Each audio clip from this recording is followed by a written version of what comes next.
I discovered the truth about my family on Christmas Eve, the night they pushed a single suitcase into my arms and shut their front door in my face.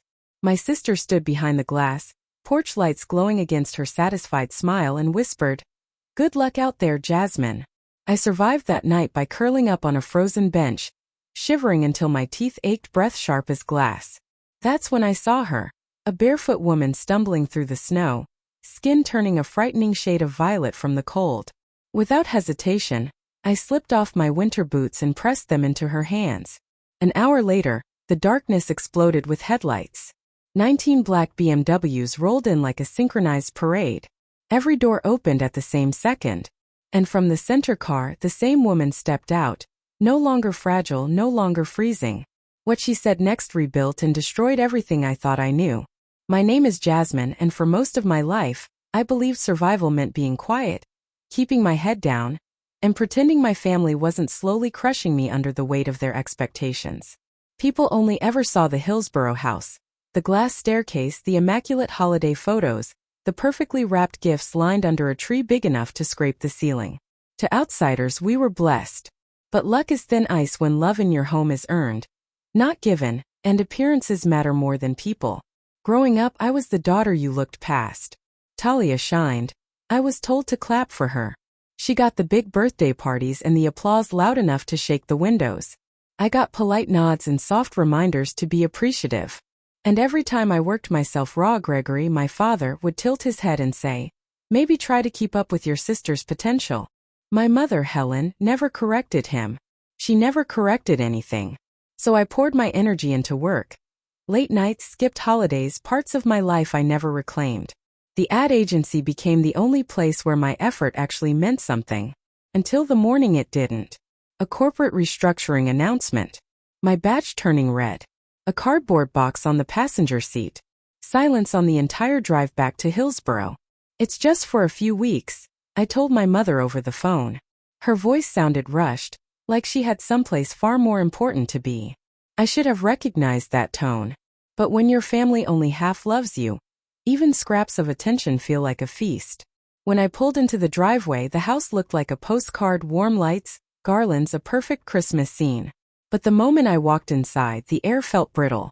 Talia stood with Evan's hand settled a little too comfortably on her waist. Gregory opened champagne without glancing at me. Helen fixed her pearl necklace like she needed something pristine to focus on. "I lost my job," I told them. Talia's eyebrows shot up. She angled her phone, discreet but practiced. "Again," she announced loudly, making sure the hired staff heard. That wasn't the fire. Just the spark.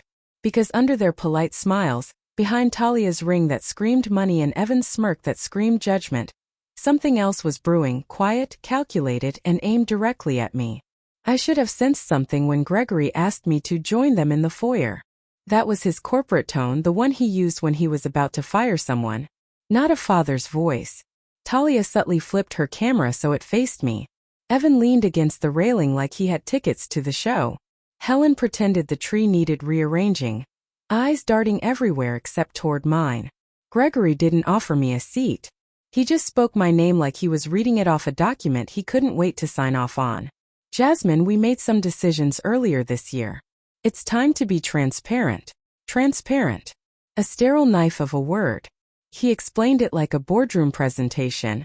The family trust, roughly $40 million, had been transferred entirely into Talia's name. Irrevocably.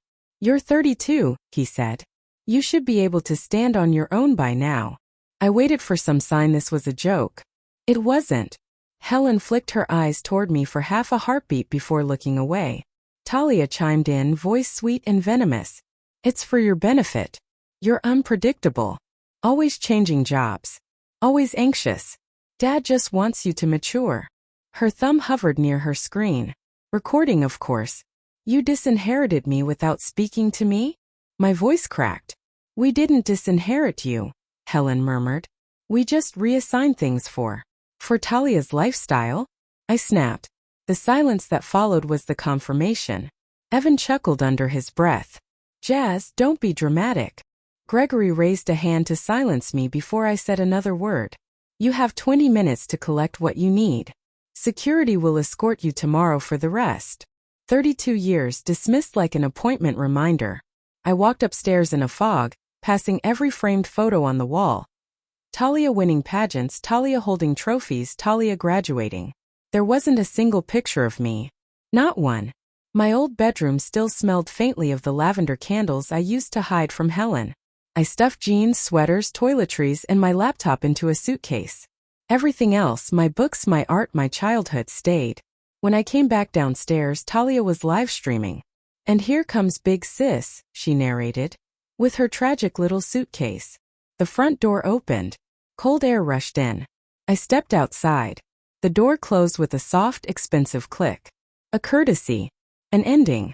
The cold wrapped around me as I walked into the night, suitcase wheels ticking against the marble like the last seconds of the life I used to know. I stood on the marble steps, my breath puffing white into the freezing air. My hand locked around the handle of the suitcase they'd shoved at me. From inside the house came laughter. Glasses clinking, a cork bursting, the happy noise of people celebrating. My family celebrating. I lingered only a moment before I forced myself to move. Standing there felt too much like surrender. The houses along our street glowed with warm yellow light, silhouettes drifting behind curtains like scenes from picture-perfect holiday ads. Mine had never felt like that, but seeing the contrast from the outside made the ache in my chest twist sharper. Snow drifted down in lazy spirals, settling in my hair, melting cold against my cheeks. By the time I reached the small garden near the old stone church, my legs trembled from the cold and everything I'd been holding in all day cracked open. I collapsed onto an iron bench beneath a flickering lamp and let the tears fall, quiet, exhausted tears, not the kind meant to be seen or heard. I cried for the years I'd spent trying to earn a place in a family that never intended to let me in. I cried because losing my job was one thing, but losing the illusion of belonging was a wound I didn't know how to close. I don't know how long I sat there before the faint scrape of skin against pavement made me look up. An elderly woman was shuffling toward me, shoulders hunched, socks soaked through. Her skin tinged the sickly blue you're taught to fear in winter. "Do you know if any shelters still take people at this hour?" she whispered, voice trembling. Something inside me snapped into clarity. Instinct, maybe. Or the memory of standing helpless while someone else trembled in the cold. "I'm not sure," I whispered. "But here." I tugged off the only protection I had from the freezing ground, my winter boots, and held them out to her. She pulled back at first, then accepted them with shaking hands. "You shouldn't," she murmured. "I know. But you need them more than I do." She squeezed my fingers once before slipping away into the rising fog, her small frame fading like a ghost finally given direction. Giving up the boots should have made everything worse. Instead, a strange stillness settled over me. I had lost so much already. What was one more thing if it helped someone survive the night? Later, in a cheap motel that smelled faintly of cigarettes and disinfectant, I scrolled through job listings with eyes that burned. When my phone rang from an unknown number, I nearly ignored it, until it rang again. "Miss Jasmine," a crisp voice said. "Mrs. Evelyn Callahan requests to see you immediately. A car is waiting outside." I almost laughed. A scam, obviously. Then I pulled the curtains back. Outside, 19 identical black BMWs sat in a perfect line, engines humming in the cold. The rear door of the center car opened, and the woman who stepped out made my heart stumble. The barefoot woman from the bench, except now she was wrapped in a camel-colored coat, her silver hair elegantly pinned, diamonds glinting at her wrist, her cheeks warm and alive. "Jasmine," she said, as though she'd known my name forever. "Come. Let's talk." I slid into the car. The door clicked shut, a divider rose, and suddenly we were sealed into a muted cocoon of leather and quiet. "You're wondering who I am," she said. "That's an understatement." She smiled faintly. "My full name is Evelyn Callahan. I run a philanthropic foundation in Atherton. And every Christmas Eve I leave my estate with nothing. No phone, no wallet, no security. I walk until I find someone who chooses kindness when they have nothing left to give." My throat tightened. "So tonight was a test?" "It was truth," she said gently. "And you met it without hesitation." We turned down a secluded road lined with towering redwoods. An ornate iron gate swung open to reveal a sprawling Tudor-style mansion glowing warm against the winter darkness. I'd lived in this area my whole life and never knew a home like this existed here. Inside, the air smelled of cedar and soft roses. A fire crackled in a stone hearth.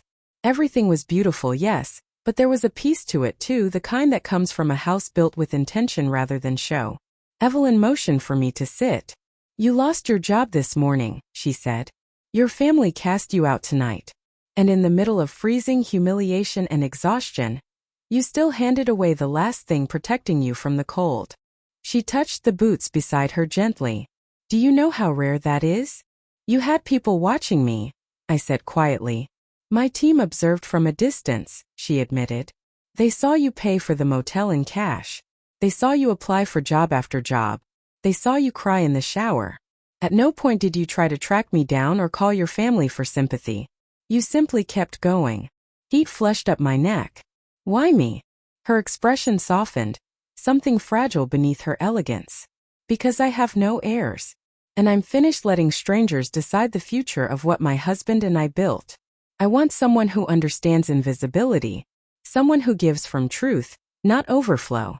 I stared at her. She continued, "I'm offering you a room here, a salary, and a 5-year apprenticeship. At the end of it, if you are still the woman I believe you are, you will run my foundation." My breath stalled. "You're serious?" She nodded. "Completely." "And if I fail?" "You won't," she said. "People who give when they have nothing almost never do." I couldn't speak, so I nodded. She smiled. "Come," she said, standing. "Your new life starts now." What followed felt like stepping into a life I was never meant to see, much less live. By Monday, I'd moved into a sunlit room in the east wing overlooking a rose garden. Grace O'Neill, tall, poised, and terrifyingly efficient, handed me a thick leather binder labeled Orientation. "Boot camp," she said dryly. "Hope you stretched." The next month nearly broke me. At dawn, I jogged around the lake with a former military trainer who didn't know the meaning of the word mercy. At breakfast, Evelyn drilled me on budgets, outcomes, and the difference between good intentions and measurable change. My days were a blur of meetings with donors who talked about millions like they were pocket change. My nights were spent reading grant reports, expense ledgers, community letters, entire worlds built from hope and hard work. I wasn't just learning a job. I was learning weight, the kind that settles on your shoulders and doesn't let you forget what's at stake. There were mornings I cried quietly before stepping into meetings. Nights I fell asleep over spreadsheets. But every time I thought I couldn't do it, I remembered the cold bench, the slammed door, the moment my own family decided I didn't belong. And I kept going. By early summer, Evelyn asked me to meet her in the library. Sunlight spilled through the stained glass windows, casting colors across a single folder resting on the table. "Open it," she said. Inside was an employment contract, President and Chief Executive Officer of the Callahan Foundation. The salary alone felt unreal. The responsibility even more so. "I didn't choose you because of the boots," she told me gently. "I chose you because no one works harder. Because you carry pain without inflicting it on others. Because you act with integrity even when no one will ever know." Heat stung my eyes. I don't know what to say." "Say yes," she whispered. So I signed. That evening we toasted quietly on the terrace while the sun sank behind the redwoods. For the first time in years I felt solid, seen, steady. But life always circles back. It was a crisp fall morning in my corner office in San Francisco when Grace knocked once. "They're here," she said. "Your parents." "And Talia." "No appointment." My heartbeat stumbled. "Send them in." They looked different, smaller, older. The designer labels were gone. Talia wore a plain sweater, mascara smudged. Gregory's hair had turned nearly white. Helen clutched a worn purse, hands trembling. Talia spoke first. "We're sorry, Jasmine. Truly. We were horrible. We know that." She swallowed hard. "Dad's investments collapsed. We lost the house. Evan left. We need help. Maybe $2 million to start over." $2 million, as if she were asking for spare change. "What happened to the trust?" I asked. Her gaze wavered. "Crypto. Some deals Evan promised would triple. They didn't. Everything's gone." I let out a breath. "I'm sorry for what you're going through," I said quietly. "But this foundation supports people who never had a safety net. Not those who choose to burn theirs." Gregory stiffened. "We're your family." I know, I replied. But being family doesn't erase consequences. I slid 3 business cards across the table: debt counselors, financial recovery advisors, support services. This is what we offer everyone, I said. Including you. Talia's face crumpled. You're really not giving us anything? No, I said softly, because I've finally learned the difference between helping someone and enabling them. Helen whispered, We're sorry. And for the first time in my life I believed her. Security escorted them out. Grace lingered near the door. Are you okay? I looked out over the city skyline. Yes, I said. And I meant it. In the weeks that followed, something inside me settled. Not triumph. Not spite. Just a quiet steadiness, the kind that comes when a long-time wound finally drains clean. I didn't check their profiles. I didn't ask for updates. For the first time, my family wasn't directing my choices or dictating my emotions. I woke early, ran around the lake, reviewed program proposals, met with community partners. My days filled with purpose instead of survival. Evelyn watched me with a proud softness she rarely showed. Many evenings we sat in her garden under blankets, sipping tea while we talked about policy ideas or families we hoped to support. You've grown into your backbone, she told me once, brushing a leaf from my shoulder. Not harder, just clearer. Rumors about the failed trust drifted to me eventually. My parents had moved into a modest apartment in San Jose. Talia was working part-time, attending counseling, trying to rebuild. None of it brought me joy, and none of it hurt. Simply was. Their consequences weren't my revenge. They were reality arriving at last. Meanwhile, the work grew. We broke ground on a new housing initiative. We streamlined emergency grants. Families who once slept in cars now unlocked their own front doors.